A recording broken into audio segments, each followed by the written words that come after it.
Yo, what's up everybody? It's Josh over here with the Manchise. We're breaking down another UFC Fight Night card this weekend. This one's going to be headlined by Marlon Moraes and Corey Sandhagen. That fight is taking place in the bantamweight division. And unlike last week, man, this is a pretty decent card. We got a decent amount of talent on this card and some names that you'll certainly recognize. And there are even a few newcomers here that I'm pretty excited to watch fight. So 13 fights on this card as well.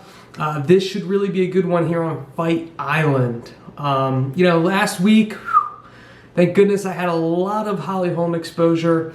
I also had a lot of Imavov exposure, but other than that, man, guys like Yorgan De Castro really let me down. It wasn't the greatest week. Back-to-back kind of stinkers for me in DFS. I'm going to get you guys back on the right track this weekend. I feel like, the cards where you have a lot of UFC newcomers, man, they're difficult to break down. There's certainly some newcomers on this card as well, but there will be some familiar names here. And I'm feeling a little bit more comfortable this weekend. So, we're going to do our usual thing here. We're going to break down all these fights. I'll give a prediction for each fight, and then we'll go into some DFS analysis.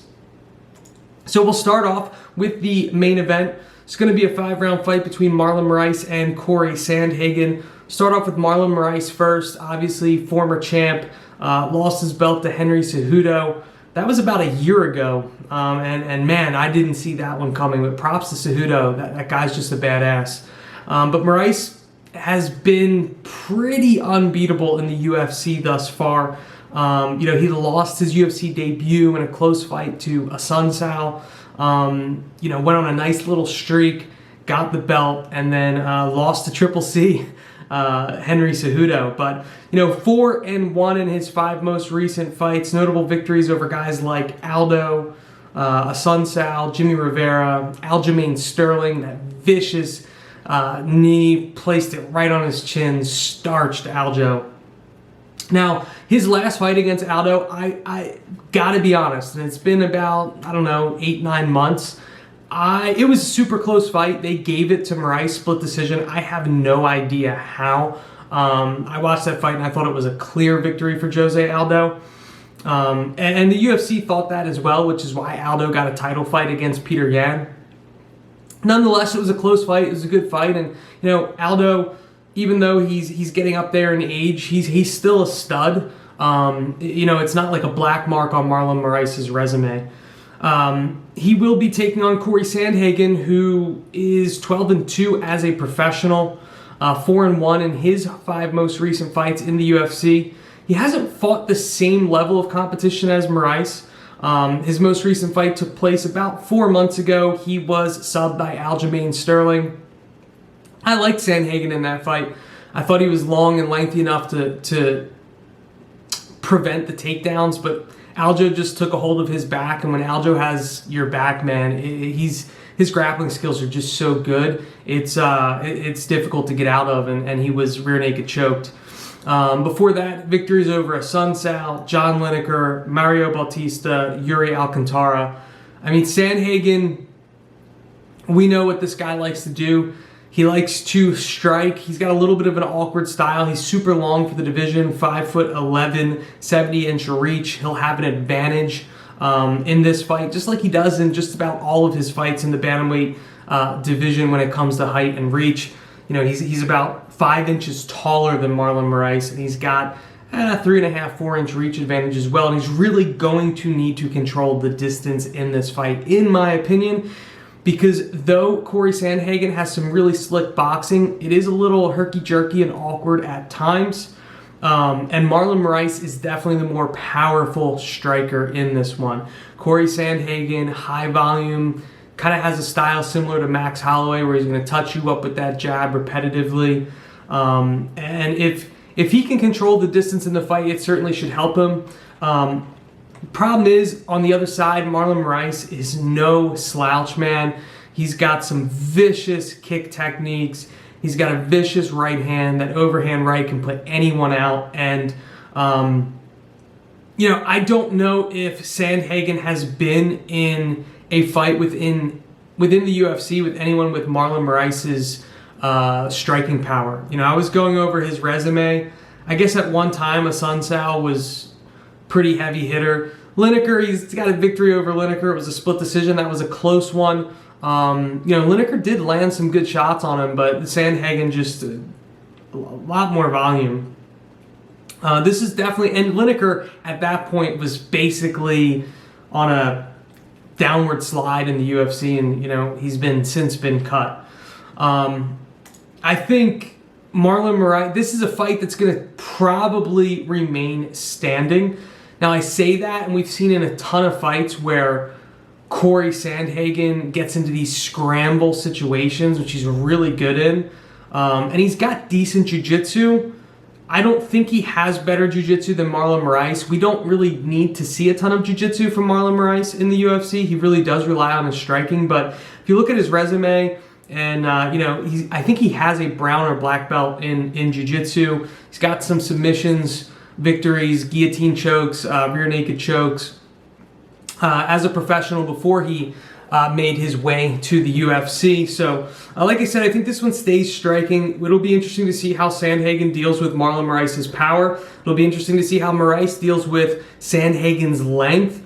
To me, the way I look at this fight is Marlon Moraes has faced tougher competition in the UFC thus far. I think his striking is really solid. He's definitely the more powerful puncher. I think he can go tit for tat with Sandhagen. My only concern with Moraes is his gas tank. That's always something that I'm worried about, especially in a 5-round fight. And, that's one of the things that I think led to his demise when he fought Henry Cejudo. Round 1, he came out swinging super hard, was not able to put Cejudo away, really faded towards the end of the fight. I think he's learned from his mistakes. He looked pretty solid going the distance against Jose Aldo. Now that fight was only a 3-round fight, so it was only 15 minutes. It wasn't 25.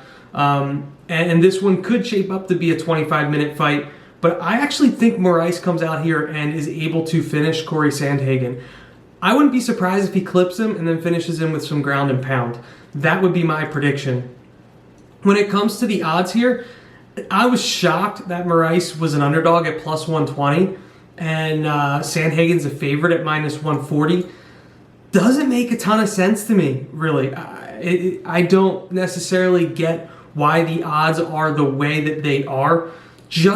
I know Sandhagen has looked impressive in the UFC, but what's his most noticeable big name victory on his resume? I guess it's Rafael Assunção. And he's not like he finished him and cold clocked him. It was a fight that was back and forth. And yeah, he had his way with him striking, but he wasn't landing huge shots. He wasn't knocking down Assunção repetitively. I think there's a bright future for Corey Sandhagen here. I just think this is a difficult. Marlon Moraes just presents a difficult matchup because he's so well-rounded for any bantamweight. He's got heavy hands. He's got solid boxing, ridiculous kick techniques, solid jiu-jitsu, can grapple a little bit, and he's just so well-rounded. I think what you're going to see in this fight is Moraes is going to land some of those calf kicks on Sandhagen. I think those will start to add up. We'll see some damage. Moraes lands a potential overhand right or a head kick and then finishes him on the mat. That's my call. For DFS, because this is a pretty close fight, these guys are priced up. This is your 8,200, 8,000 price point. I like Moraes a lot in DFS as well at 8K. It's a main event, has the potential to go 5 rounds. Both these guys are going to want to strike. There's going to be a lot of points scored here, so you definitely want to have exposure to this one. You could even potentially stack it. I don't think I'll have too much of that in my particular tournament plays, but if you're playing cash, you could always stack this fight. With their price points, 8,200, 8,000, you can definitely squeeze that in and still get some high-priced fighters in your lineup.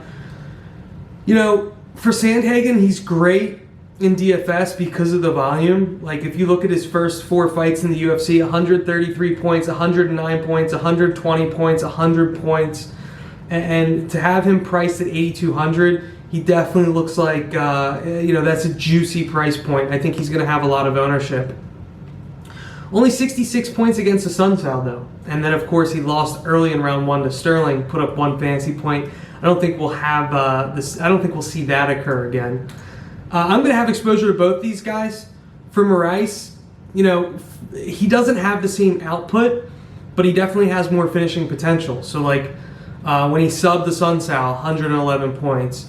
When he knocked out Rivera, 104 points. When he knocked out Sterling, 114 points. But, in some of his fights that went the distance where he was unable to secure the finish, 68 points, 58 points. I mean, those numbers aren't great. I just am pretty confident Moraes can get the job done here, which is why I like him at that 8K price point. But as I mentioned, I will have exposure to both of those guys. We'll move on to the co-main event here, which is a fight between Edson Barboza and Makwan Amirkhani taking place in the featherweight division. Man, we'll start off with Edson Barboza, who I think at this point is one of the most unlucky fighters in the UFC. This guy is 1-4 in his last 5 UFC fights. Now, with that being said, his one victory, he was able to finish with some vicious body shots to Dan Hooker, who we know is a stud. But he has losses to Kevin Lee, Justin Gaethje, Paul Felder, and Dan Ige most recently 4 months ago. 2 things here. His 2 most recent fights, he lost by split decision. I think he won both those fights. I think he beat Paul Felder, and I think he absolutely beat Dan Ige. He dropped Dan Ige multiple times in that fight. I have no idea how any judge scored it for Dan Ige, so that's why I'm saying Edson's been one of the most unlucky fighters in the UFC. And this guy's just fought everybody, right? He's fought Khabib, he's fought Tony Ferguson, Anthony Pettis, Gilbert Melendez, Beneil Dariush, Michael Johnson, Bobby Green, Cowboy. Like, you name somebody in the 155 weight division, he's faced them. A couple fights ago, he dropped down to 145. He was able to make that cut. I have no idea how, and it looks like he's going to be remaining in the featherweight division. He's just a massive featherweight. For Makwan Amirkhani, professional record of 16-4, 3-2 in his 5 most recent UFC fights. Victories over Anthony Henry, Chris Fishgold, Jason Knight. Has losses to Arnold Allen and Shane Burgos. Makwan Amirkhani, this is drastic difference in styles here. Edson Barboza, striker by trade, has some of the best kick techniques that you'll see in the UFC. Has some highlight reel knockouts, head kicks, spinning back kicks. Makwan Amirkhani, the exact opposite. He's just known as a jiu-jitsu guy. Decent grappling, not the greatest striker. In fact, I would say his striking's pretty rudimentary, but when he gets a hold of you, he just is able to find submissions, man. His BJJ is really creative. I don't even think Makwan Amirkhani is a black belt, but he's gone out there and submitted opponents that have higher, that are black belts. So, which is really impressive. Barboza, massive as a 145er. He's going to be 1 inch taller. He's going to have like a 3 or 4 inch reach advantage in this fight, which should definitely help him in the striking category. But to me, it all just comes down to whether or not Barboza can prevent the takedown if the fight goes there. I'm looking at some stats. Barboza, 80% takedown defense. That's a great number, especially when you've been in the octagon with complete savages. He's going to have a significant striking advantage. 4 significant strikes landed per minute to Makwan Amirkhani's 1.55. I love Barboza in this fight. It just comes down to him preventing the takedowns and then just not getting caught in a scramble where potentially something could happen. But, if you look at Barboza's resume, the last time that he was submitted was by Tony Ferguson. It was a Darce choke. And that fight was just crazy, brutal back and forth, and both fighters were just damaged from the striking. Tony was able to pull a specialty choke of his in the Darce, wrap that up. Cowboy also was able to submit him back in 2014 with a rear naked choke. But for the most part, man, jiu-jitsu guys haven't had a ton of luck fighting Edson Barboza. He's got solid jiu-jitsu, so I really like him here. Vegas agrees with me on that. Barboza's minus 265, Amir Khani's plus 225. You can certainly get some Barboza in exposure and bet him. And honestly, I wouldn't be surprised if he finished Amir Khani. I just don't think Amir Khani is going to be able to stand and trade with him at all. When it comes to DFS, Barboza's priced up at 8,800. It's difficult for me to get too much of him just because we haven't seen the finishes in his most recent fights, but I think he's a great pivot play here. I think people are going to look at some of his more recent performances against Ige, Felder, and Gaethje where, 50, 35, 7 fantasy points. I think they're going to be like, maybe I should fade him here. He's priced up at 8,800. I'm certainly going to have my exposure to Barboza just because I think there is a good chance he finishes Amir Khani here. And as I mentioned, I think he'll be a solid pivot play this week. For Makwan Amir Khani, he's priced down at 7,400. He is like a perfect dart throw, man, because he's a guy that can always pull a submission and finish the fight early, and he's priced down at 7,400. And if he's able to do that, he'll probably end up in the optimal. I don't expect it to happen, so I'm not going to have a ton of exposure to him.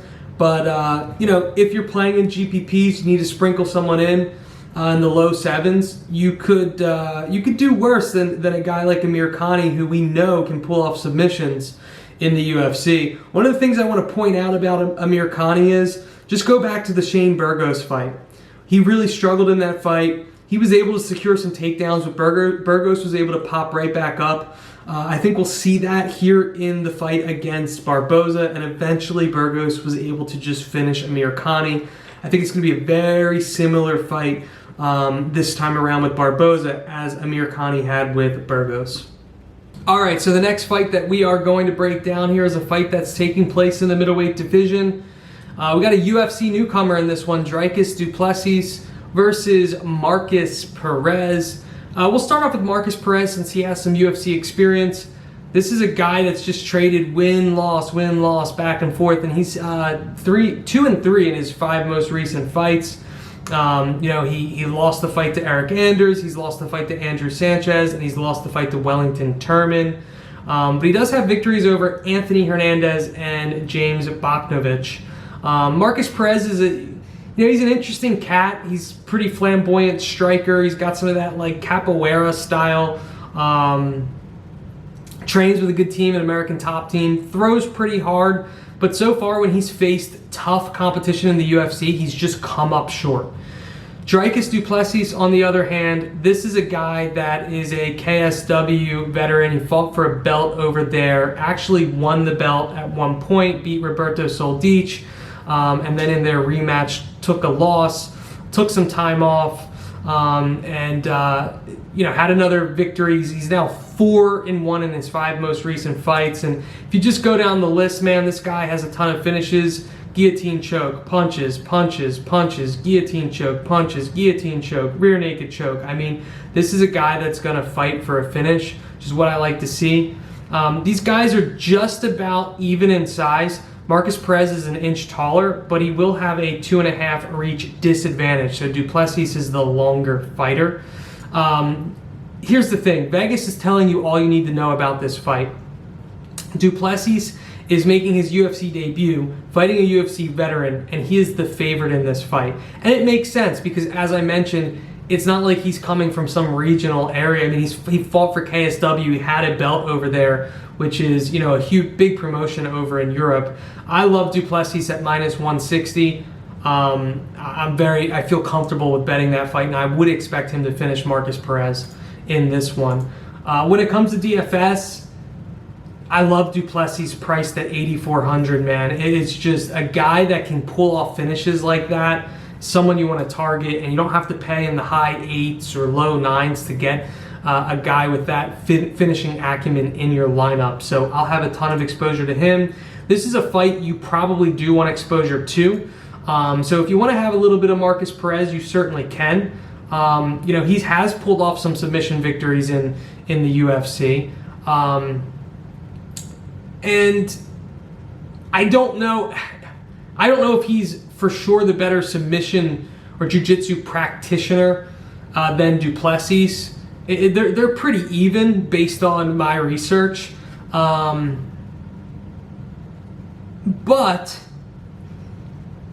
I think this fight, it doesn't really matter. This fight's is probably gonna stay standing, and that's where Duplessis has an advantage. So I'll have a ton of Duplessis. If you need to have some Perez in your lineups, you can. There's worse options. Like, I'd rather have Perez than Tybura, but I'm not gonna have a ton of exposure to him. So we'll move on to the next fight on the main card, which is a fight taking place in the heavyweight division between two veterans here, Ben Rothwell and Marcin Tybura.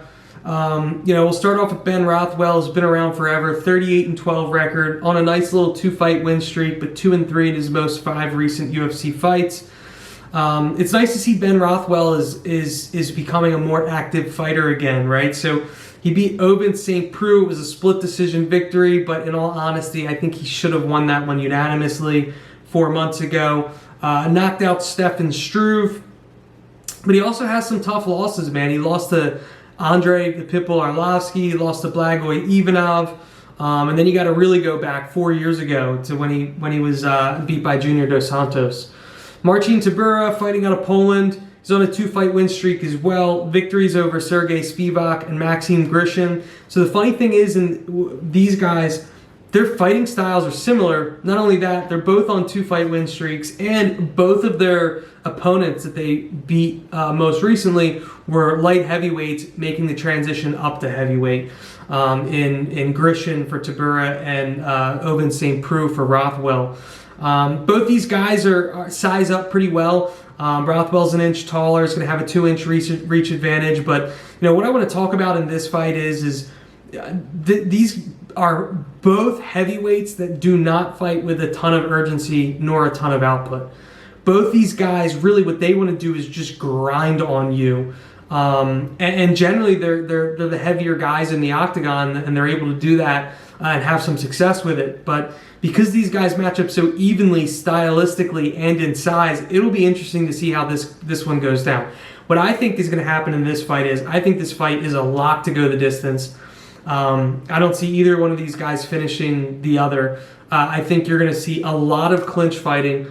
A lot of the fight should take place up against the cage, and it's going to be a lot of dirty boxing. Ben Rothwell, I think, excels in those types of fights, so I'm leaning Rothwell. He's also the more experienced fighter. Vegas agrees with me there. He's minus 150, Tybura's plus 130. But this is not a fight that I would be comfortable betting at all. So I'm going to lean Rothwell, but and now when it comes to DFS, Rothwell's priced up at 8,500, which I think is not a horrible price point for a heavyweight, a guy that has a ton of UFC experience, but because of his opponent and the way the styles match up, I'm not going to get to much Ben Rothwell at all at 8,500. I don't really want too much exposure to this fight at all, because this is a weird one where it's a heavyweight fight that I think goes the distance. I don't think there's a ton of potential for a finish in this one. So I'm not going to have too much Ben Rothwell. When it comes to Tybura, I feel exactly the same at 7,700. He's just a guy that's never been a great fantasy performer. I mean, let's just go down the list. 69 points against Grishin, 71 against Spivak, 3 against Sakai, 14 against Abdurakhimov. You got to go all the way back to his victory over Stefan Struve for him to break past the 75-point threshold when he had an 85-point performance against Stefan Struve. This is a guy that's never scored more than 88 fantasy points in his UFC career, and he's had like 8 UFC fights. So, the chances of him ending up in your optimal are not great. This is a fight that I will totally be fading. So we'll move right on down the main card to another fight that's taking place in the heavyweight division. This is my boy Tom Aspinall fighting Alain Baudot. He is French. Don't know too much French, but I believe that's how it would be pronounced. We'll start off with Aspinall, 8-2, made his UFC debut on Fight Island a couple months ago where he viciously knocked out Jake Collier. He's on a nice little 4-1 streak in his 5 most recent fights. Had some serious success for Cage Warriors. Looked super impressive in his UFC debut. He's got really slick boxing, really heavy hands, ton of finishes on his resume. He's taking on Alain Baldo, who is 8-1 as a professional on a 2-fight win streak, 4-1 in his 5 most recent fights. Another guy with a ton of finishes to his name. The difference here is, though, Alain Baldo typically fights as a light heavyweight. He's taking this fight, of course, as a heavyweight in this one. And Tom Aspinall should be the significantly heavier fighter. And Baldo is 6'4" in the light heavyweight division. Oftentimes he's in there with guys that are a little bit smaller than him. Aspinall's 6'5", man. So he'll be heavier and taller in this fight. Both these guys are going to just swing for the fences in this one. And I think Aspinall is the heavier puncher. And, I think he'll be able to put Baldo away. And again, Vegas agrees with me on that assessment because when I look at the odds, Aspinall is a huge favorite. In fact, he is the biggest favorite on the card at -580. Baldo is -440. Not a ton of money to be made in this one. Maybe you can bet the unders. I think it's going to end pretty quickly. When it comes to DFS, Aspinall's priced up all the way at 9,400. Makes sense. Biggest favorite on the card. Knockout artist. Heavyweight fight. In his one fight in the UFC, put up 105 points against Collier. But I love him here, man. If I'm paying up for any fighter in the 9K area this week, he's my guy. Because I expect an early finish from him. And from Baldo, priced all the way down at 6,800. Man, if he's able to somehow get the job done, if he's able to finish Aspinall, he's going to be in every optimal lineup. I don't see it happening. I'm not going to have, I don't think, any exposure to him. But again, if you're looking for a dart throw, right? Like, you want guys that are priced super low, that aren't going to have a ton of ownership, and that when they do secure victories, they tend to happen by a finish. And Baldo meets all of that criteria. So for that fact, if you're looking to diversify in your lineups, you can have a little bit of exposure to him. Because if he gets that knockout, he'll end up in the optimal. I just don't foresee it happening, so I'm not going to have a ton of exposure to him. I think there's some other lower priced guys that have the same upside. And I think make a little bit more sense for when you're constructing your lineup. So we'll move on to the last card, the last fight on the main card, which is a fight taking place in the featherweight division versus our boy Youssef Zalal and a UFC newcomer here, Ilia Topuria. We'll start off with Youssef Zalal, who's been on a nice little 4-fight win streak. He's 3-0 in the UFC thus far. Victories over Peter Barrett, Jordan Griffin, Austin Lingo. And even before he was in the UFC, man, he fought for LFA, which is a pretty solid organization. And he's just been on a tear. And he's going up against Ilia Topuria, who is 8-0 as a professional. And you just go down the list for this guy, man. And he's fought with Cage Warriors. He's fought for Brave. Lots of finishes. And most of them are by submission. Guillotines, mounted guillotines, anaconda chokes, rear naked chokes, really good submission skills, guy with a high finishing rate. This is a clash of styles, another one that's a clash of styles. Zalal has a good Muay Thai background, solid kickboxing. He is so quick with his feet and his footwork, man. He's always one step ahead of his opponents. He's a difficult guy to strike with. He's not the heaviest puncher. It's more so one of those things where his footwork's so good that he always ends up in advantageous positions when he's striking. And what that allows for him to do is counter really well. He's able to time your shots, get out of the way of them, and land his shots, and that can be super frustrating for his opponents. Now, I've watched some of Topuria. This guy's going to want to grapple. especially against Zalal. He's going to want to try to take him down and pull off a submission here. But one of the things that I want to point back to is Zalal had a fight against Jordan Griffin 3 months ago, who approached that fight the same exact way.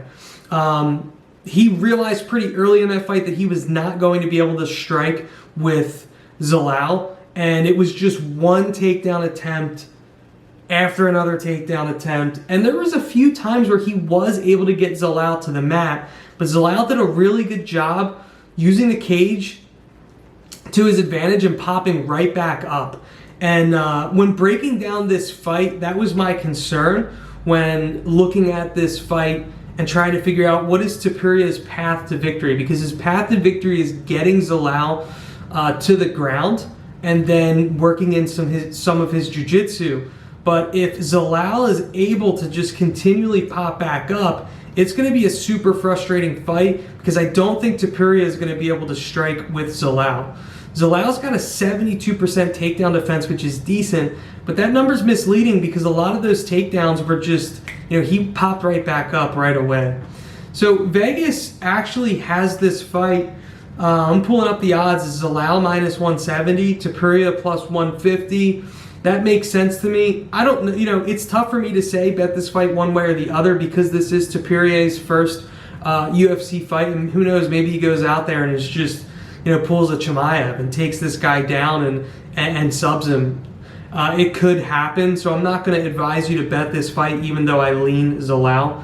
When it comes to DFS and DraftKings, this is a fight that's hard for me to get exposure to. Zalal will definitely land significant strikes in this fight, but it's not going to be a ridiculous, it's not going to be like Corey Sandhagen, where he's landing 80, 90, 100 significant strikes within 15 minutes. You're going to look at that number to be somewhere around like the high 50s to 60s. And again, that's if he's able to prevent the takedowns. And he's priced up at 8,600. I think there's better options in that range. Like, I'd much rather have exposure to Sandhagen or Moraes, who are cheaper options. And there's a couple other guys we'll talk about later in this video. For Topuria at 7,600, if he secures the takedowns and he can get a submission finish, man, it's just, I don't see it happening. Zalal's takedown defense is too good. He's too slick with his footwork. He's able to pop back up. I'm not going to have a ton of exposure to this fight is what it comes down to. I don't expect to finish. I expect to see a fight similar to the Zalal Griffin fight, where Zalal has his way with Topuria standing and he's able to snuff out those takedowns. So I'm not going to have a ton of exposure in that fight. Okay, so we're going to move on to the featured prelim, which is a fight that's taking place in the middleweight division between Tom Breeze and UFC newcomer KB Bular. We'll start off with Tom Breeze, since this guy's got a UFC background. He is 3-2 in his 5 most recent UFC fights, coming off of a loss to Brendan Allen, who was able to just take him to the ground and pound him. But he does have some impressive victories on his resume, man. This is a guy that has a victory over Daniel Kelly. Of course, that's the Dan Kelly, the judo guy who, it's probably funny that I say that's impressive, but at one point, man, the guy was money in the UFC. He was just beating everybody. Also has a loss to Sean Strickland. This is a guy, Tom Breeze, who hasn't been the most active fighter. I think it's been a little bit difficult for him. I mean, he's a European fighter from the UK, but, I'm just looking at his resume. He took 2 years off after a string of 3 fights, and then he basically took another 2 years off when he fought Brendan Allen 6 months ago.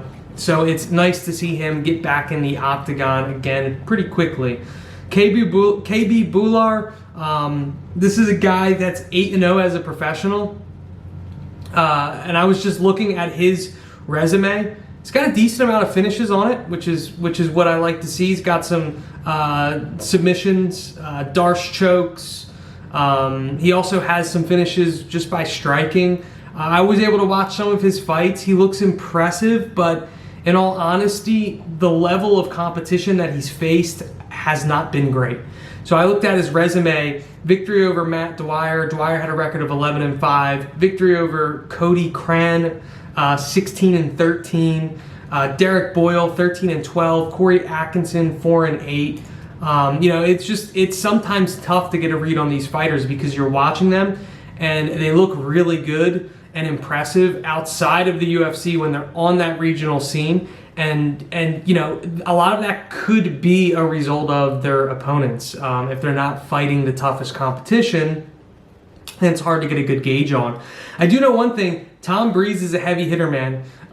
This guy throws some vicious punches, and he's got UFC experience. He's fought in Cage Warriors as well before he came to the UFC. It makes sense when I look at the odds in this one. Tom Breeze is like -260. Bullar's plus 220. And it makes sense because if this is a fight that stays standing, Tom Breeze shouldn't have a problem. He's got good boxing. He throws pretty heavy. Shouldn't have a problem getting Buller out of the octagon in this one. One of the things I will mention is both these guys are pretty big in stature. I mean, Breeze is 6'3", Buller's 6'4", so no one's really going to have an advantage in that area of this fight. I mean, that's good size for middleweights.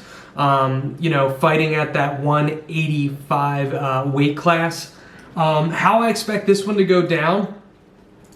I think this is just an enormous step up in competition for KB Buller. He hasn't fought anyone that's on Tom Breeze's level. I think Breeze is going to land some heavy shots. And like I said, I think he even has a chance to finish this fight and potentially early and get him out of there. So, this is a tough one with the odds because, again, it's a UFC unknown, and it's a guy who's undefeated as a professional. He's got good size. He's pretty well-rounded. But I'd feel comfortable laying -260 on Tom Breeze. When it comes to DraftKings here, Tom Breeze is priced all the way up at 9,100. I like him. I like him here because he's shown in performances previously in the UFC that he can put up some pretty significant numbers. 116 against Dutra, 112 against Pendred, 112 against Dan Kelly. Even in some fights that he's taken losses in, outside of where he just was completely squashed and manhandled by Allen, he's still been able to land significant strikes. Here's the thing. At 9,100, he probably does have to get a finish in order to pay up to that price point and end up in optimal. So just be leery of that. Like I said, I love Aspinall this week. I'm definitely going to have more Aspinall exposure than Breeze, but I'll have some Breeze sprinkled in. For KB Bullar, I just think this is a dangerous fight for him. 7,100, I'm not interested in having too much exposure to KB Bullar. I need to see, this is a litmus test fight for him. There's going to be people out there that are bold and maybe they just have a wild hair up their ass or whatever it may be, and they're going to throw him in their lineups. Hopefully it works out for you guys. Hopefully it doesn't work out for you guys because I'm not going to have a ton of exposure to him. So move on to the next fight here, which is another heavyweight bout. It's a fight between Rodrigo Nascimento and Chris Daukaus. We'll start off with Rodrigo Nascimento, who is 8-0 as a professional. And he's had 2 fights in the octagon. One came on the Contender Series. And then the other he made 4 months ago against Dontel Mays. And he was able to sub him pretty quick. I mean, Rodrigo Nascimento looks super impressive, man. This is a heavyweight that's training with American Top Team. He's only 6'2", but he has an 80-inch reach, super long arms. Generally, that's going to help you in the striking department, but when you're a BJJ ace like Nascimento, it really helps him pull off chokes when it comes to his jiu-jitsu and ground game. This is a guy that AT&T is super, super high on, and it makes sense. You look at his resume, he's 8-0, and he's just finishing everybody. And he's pulling off submissions left and right. For Chris Daukaus, quick turnaround for this guy. This guy was just in the ring about a month and a half ago against Parker Porter, and he looked super impressive. Knocked out Parker Porter. I had a ton of Daukaus exposure. This is a guy that fought for CF FC. That Philly regional scene, being from Philly, I'm pretty familiar with the level of competition up there, which is really good. And this is a guy that's, he's 6'3", 76-inch reach, and he's a big boy, big heavyweight, and he throws hard, man. He throws hard, and he proved that in his fight against Parker Porter. This is a fight that we definitely want to have exposure to for DFS. But before we get into that, what's my breakdown? Well, my breakdown is that until I see someone prevent the takedowns and defend against Nascimento's submissions, it's hard to bet against him. 100% takedown accuracy and it's a small sample size, 2 fights, but 100% takedown accuracy and 2.9 takedowns per 15 minutes is hard for me not to love him in this fight. I like him here, and I'm certainly cool with laying 260. I mean, he is a minus 260 favorite. Daukaus is plus 220.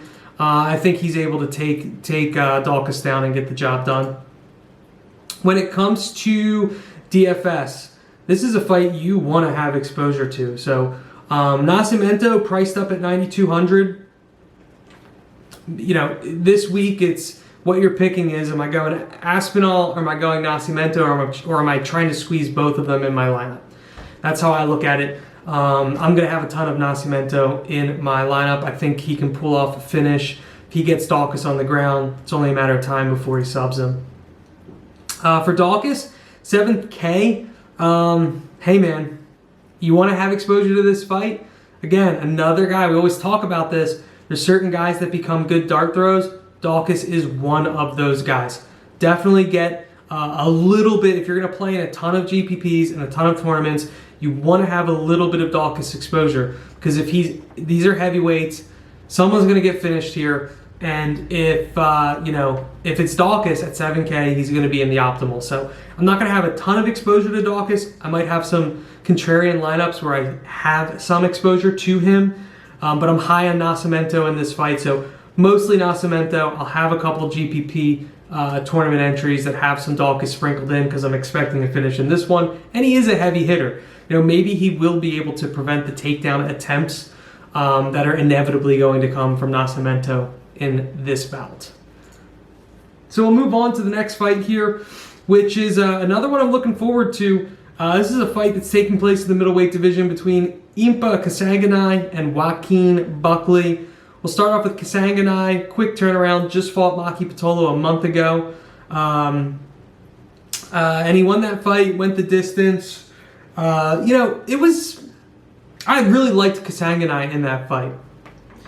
And I thought he would have a chance of finishing Maki Pitolo in that fight. But it's pretty evident to me now that Kasanganay is a guy that's very measured in the octagon. He's not going to come out. He definitely has power, but he's not going to come out swinging recklessly. And he's going to take his time. He's going to work in the clinch. He's going to wear you down. And it's a smart approach to have for fighting. Not necessarily the approach I'm looking for when it comes to DFS. Now, Joaquin Buckley also making a quick turnaround. He fought 2 months ago against Kevin Holland. He took that fight on short notice, and he was outclassed, really is what it comes down to. And Holland had a huge height and reach advantage in that fight, which Holland typically does. He's a very long fighter. And he basically toyed with Buckley the entire time and eventually finished him. Just with a nasty right cross. But before that, Buckley's a guy that's had success with other major organizations in Bellator and LFA. And Buckley's got serious power. I think he actually is a more powerful puncher than Kasanganay. And I've watched a lot of both of these guys. It's interesting to me that the odds are the way that they are. I know Kasanganay is undefeated, and you look at his record, his resume. It's not like he has a ton of finishes. So So it's not like he's out there just sleeping guys left and right. He's got some power. He's a good grappler, has a little bit of jiu-jitsu. He's pretty well-rounded, but he's not dominant in any one area. Buckley, we know he's going to want to strike. Like, that's his forte. He's going to want to go out there and land big bombs.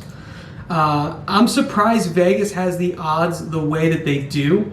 Maybe they think Sandhagen is, just going to go in, shoot for the takedown, and kind of grind out a victory, and that could happen. I think that's his best path to victory. Why even risk taking a big shot from Buckley? But I don't know if Sandhagen, from what I've seen, is an elite grappler. I know, if you look at the stats on UFCstats.com, 83% takedown accuracy, that number looks really good, but that's really just being calculated off of 2 fights. 1.67 takedowns per 15 minutes. It's not like he's shooting for a ton of them either. So, with that being said, I am certainly not comfortable betting Sandhagen in this fight. If anything, I like Buckley as a plus 210 dog. Guy shows that he has finishing potential. When it comes to DFS, Sandhagen priced all the way up at 8,900 to me is absolutely crazy. There's not enough finishes on his resume for me to have any exposure to him, especially when there's some other 9K options that are just better. Breeze is better, Nascimento is better, Aspinall is better. I'll take Barboza at 8,800. I'd probably even rather have Tony Kelly at 8,700, so I'm not going to have any Sandhagen. I will certainly have Buckley. So I talked to you earlier about, hey, there's some fighters in the low 7s that I think have really good chances of winning this week. Joaquin Buckley is one of those. Priced down at 7,300. I mean, the guy landed 40 significant strikes before he was put out by Holland, which is crazy because he threw a ton of punches that he didn't connect with. He threw some haymakers, man, and if he connects with those shots, he's going to put you to sleep. So that's what I'm looking for at a guy priced down at in the 7K range. Do they have finishing potential? Do they have a path to victory? And, what's their opponent like? Is it an opponent that is just stylistically has a huge advantage over them? And I don't think that's the case. Holland's a great grappler. He didn't attempt to take Buckley down. Now, a lot of that has to do with the success that Holland had on his feet. I don't think Sandhagen has that, the striking ability at this point, like a guy like Kevin Holland. So, it'll be interesting to see how this one goes down. It wouldn't shock me or surprise me if Buckley landed a big shot and was able to get Sandhagen out of there. I want to see what Buckley's takedown defense is like. I mean, I've seen it in other organizations. It's solid. He's definitely not the greatest grappler, but it's not like he's going to be in deep waters against Sandhagen. So I'm going to have a decent amount of exposure to Joaquin Buckley at 7,300. We'll move on to the next fight, which is a fight that's taking place in the featherweight division, I believe. No, it's going to be taking place down at the bantamweight division. It's a fight between Tony Kelly and Ali Al-Casey. Both of these guys, quick turnarounds. Both of these guys have had one UFC fight. Both of them lost. But both fights are pretty solid, I gotta be honest. So I like the fact that they're pairing these guys up here. We'll start off with Ali Al-Casey, who I believe was robbed in his UFC debut 2 months ago against Irwin Rivera. It was a split decision loss, which is really a shame because I had a lot of Al-Casey exposure. But I'm going to be honest, it's not because I had exposure or why I feel like he won that fight. He outstruck Irwin Rivera, and he landed the only 2 takedowns in the fight. Therefore, I believe he should have been the victor in that fight, but unfortunately he wasn't. It's a guy that's now 8-4, coming out of Brave. Pretty good jiu-jitsu skills. We weren't able to see too much of that against Rivera. Rivera did a good job preventing takedowns, or if he was taken down, he was able to get back up pretty quickly. He was able to even also pull off a reverse against Al-Casey. Most of that fight took place on the feet, and they both just traded back and forth. Al-Casey's got decent striking. Tony Kelly, fought about a month and a half ago, and he had that crazy fight against Kai Kamaka where these dudes were just throwing bombs at each other. Ended up being fight of the night. It was back and forth, and really up until the very end, the last round, you could have said that Tony Kelly was winning that fight. The thing I like about Tony Kelly is this guy has a gas tank. He throws with significant volume. He's got some nice spinning techniques, and he's got a chin on him as well, man. He was taking a bunch of shots. So, guy that's 6-2 and has looked impressive despite a loss in his UFC debut, and he's a pretty big favorite here. I'm just looking at the numbers now. He's minus 230. Makes sense. He's dropped. He's going to be fighting at 135. He's 5'9" with a 70-inch reach. He's going to have a height and reach advantage over Ali Al-Kaisi. As long as he's able to prevent any takedown attempts, he should dominate this fight with his boxing, which is really clean, with his jab. He's just the better striker, in my opinion. So I like Tony Kelly in this fight. Minus 230, those odds make sense to me. When it comes to DraftKings here, Tony Kelly's priced at 8,700. Landed 114 significant strikes in that first fight that he took a loss in 3 rounds. Very impressive. But he's now priced up at 8,700. I'm going to have a little bit exposure to him. I actually like Barboza a little bit more at 8,800 than I do Tony Kelly. But this is a fight that could be fight of the night. And if he lands 120 significant strikes, ends up with a victory, you're talking 90 points, and that's without a finish. He could also finish Al-Kaisi, and in that scenario, he'll pay up to that 8,700 price. So I'll have a little bit of exposure to him. For Al-Kaisi, 7,500. And this is a fight you might want to target, and I'm going to have a little bit of exposure to Al-Kaisi as well, just because this could be a back and forth striking fest. And in that scenario, even if Al-Kaisi takes a loss, he could put up 50, 60 points. If he gets a victory, that number goes up to potentially 85, 90. So, I'm going to have a little bit of exposure to both of these guys. I don't know if we'll see a finish in this one, though. I think both these guys are pretty tough. I think this one goes the distance, and we see a bunch of significant strikes landed. So we'll move on to the next fight on this card, which is a fight taking place in the featherweight division, 145, Giga Chikadze versus Omar Moraes. We'll start with Giga Chikadze, who is 3-0 in the UFC, which is pretty crazy, but in all honesty, he hasn't fought tough competition, in my opinion. And I don't know. The reason why I say it's crazy is just because I don't think this guy's that impressive, right? He's the former Glory kickboxer, and he came over. He's supposed to be, this crazy good striker, and I just haven't seen it from him. He's just done enough to get victories, though. Split decision victory against Brandon Davis, split decision victory against Jamal Emmers, and he had that short notice fight where Erwin Rivera was taking that fight on less than a week's notice, took the fight up at 145, and he was able to beat him. And in all honesty, though he landed a bunch of strikes in the first two rounds, Erwin Rivera was still slugging and throwing bombs in that third round. So point that out. His opponent here, Omar Moraes, a Contender Series guy, also fought for Bellator. 2-0 in the UFC so far, has victories over Gabriel Benitez and Dong Hyun Ma.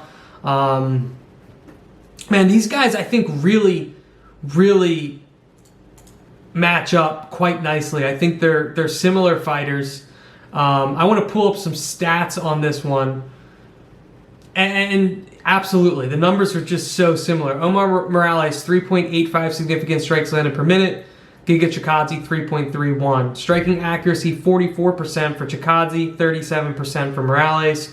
Strikes absorbed, 2.89 to 2.44. So the numbers are really similar. When it comes to grappling, Omar Moraes, 100% takedown accuracy, 100% takedown defense, but we haven't seen a ton of grappling from him in his 2 fights in the UFC.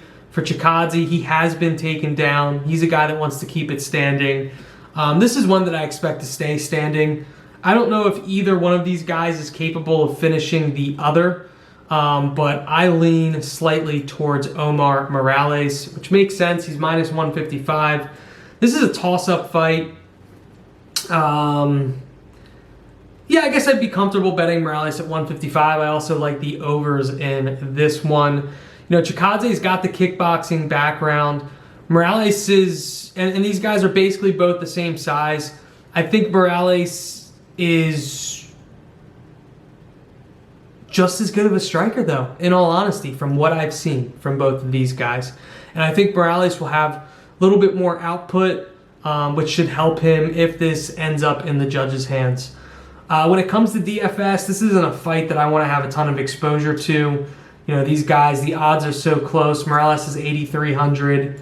Chikadze's 7,900. You know, these guys are scoring in like the 75 point range in their fights. I don't see these guys ending up in the optimal. Beyond that, you have Moraes and Sandhagen that are priced similarly.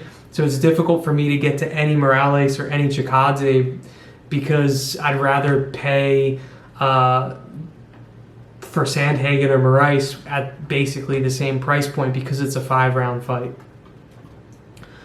So we'll move on to the next fight here, which is a fight taking place in the women's bantamweight division. It's a fight between Tracy Cortez and Stephanie Egger. We'll start off with Cortez since she's the more known UFC fighter, right? Tracy Cortez was on the Contender Series where she beat Maria Agapova. She also had a fight 10 months ago against Vanessa Mello. You know, she's 7-1 as a professional at this point, which is pretty impressive. And she also fought for Invicta. I mean, she's a well-rounded fighter, good grappling, decent boxing, just a likable female fighter, I gotta be honest. She's taking on Stephanie Egger. A lot of people probably don't know who Stephanie Egger is. She hasn't been doing this for very long. She's 32 years old. She's only 5-1 as a professional. What I can tell you is Stephanie Egger has a crazy judo background. This is a girl that has fought and beat Ronda Rousey in judo. She's a judo Olympian. She's just got great grappling, head and arm throws. And she'll also be the bigger fighter in this fight. She's 3 inches bigger than Tracy Cortez. She's on a nice little 3-fight win streak. And she's fought for Ryzen, so she's fought decent competition. Like she beat Reina Mura, Sinja Kiefer. I mean, some of her opponents have had some decent records. She did lose a fight to Alexa Connors, split decision loss in Invicta, but that was like 4 years ago. Let's talk about this fight. I think Stephanie Egger wins this fight. And the reason why is because she's a specialist, and what she does well, she does really well. And Tracy Cortez is well-rounded and good everywhere, but she hasn't faced someone with the grappling skills that Stephanie Egger has, or clinch skills. And I think she's gonna, you know, if this fight ends up in the clinch, I don't see a way where Tracy Cortez doesn't end up on her back. So, you know, the odds, they make sense to me because Cortez has already been in the octagon. She's had success. She is a good, well-rounded fighter. But as you can see, the odds have certainly shifted. Cortez opened up at minus 260. She's all the way down at minus 185 at this point. So I think there's some smart money on Egger, and I'm on that side. I think Egger should be able to have her way grappling with Tracy Cortez, and you know, she has a size advantage. She'll have a skill advantage as well when it comes to judo. When it comes to DFS, it's crazy because, you know, because this fight opened up with those odds, Cortez is priced all the way up at 9K. I will have zero exposure to her, and I don't see how you could justify having any exposure to Tracy Cortez. There's just better options out there. Tom Breeze, Aspinall, Nascimento, even Ulanbekov, Barboza. Like, I'm just going to stay away from Tracy Cortez. But I will certainly have my share of Stephanie Edgar. And the reason why is because she's priced all the way down at 7,200. She has a path to victory. She has the ability to take her opponents down. Once it gets down, she can pull an arm bar out. She can sink in a choke. She might even rely on some ground and pound. She's got, if you look at her record or her resume, and she's got victories. Like I said, she beat Mara Barella, who's a UFC veteran. Reina Mura, who's a veteran over at Ryzen. She's solid, man. She's solid. She's got finishes on her resume: rear naked chokes, KOs, arm bars. So I love Stephanie Edgar in this one. I'm gonna have a ton of exposure to her in DFS, priced all the way down at 7,200. It's hard not to. So we'll move on to the last fight, or the first fight on the card, which is a fight that's taking place in the flyweight division. Tagir Ulanbekov versus Bruno Silva. We'll start off with Tagir Ulanbekov, who's 12-1 as a professional. Fought for Guerrilla Fighting on a nice little 3-fight win streak. He's got some submission victories to his name. That's really grappling. Those Dagestani fighters, that's where they have an edge, right? He's taking on Bruno Silva, who is 0-2 in the UFC thus far.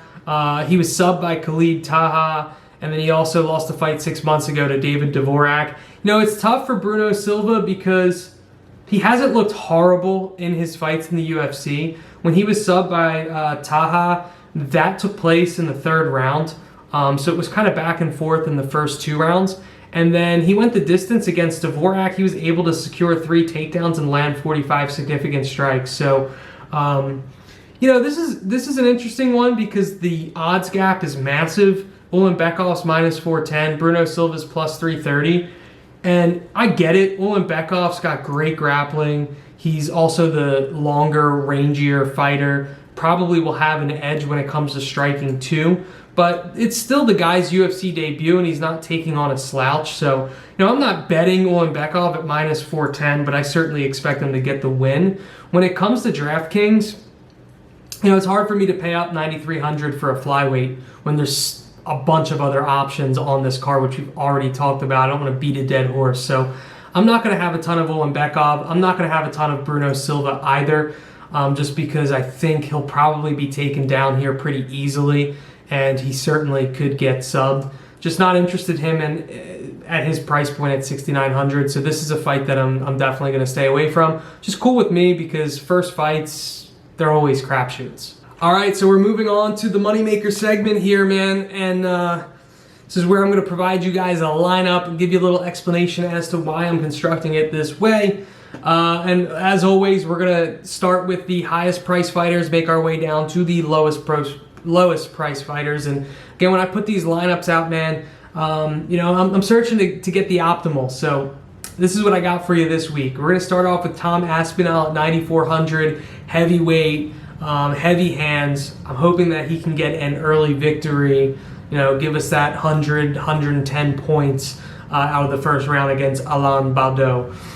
Then I'm going to have Rodrigo Nascimento at 9,200. So as you can see, I got 2 very high-priced fighters, which sometimes makes it difficult to construct a lineup, but I think this week there's going to be a ton of underdogs that win, so we need to take advantage of that, and I expect Nascimento to sub Dawkins. The next guy that we are going to have in our lineup here is Dricus Du Plessis. And Dricus Du Plessis, man, this is a guy that, he can just, his striking is good. This is a guy that was a KSW champion. Him versus Marcus Perez, these guys are going to strike back and forth.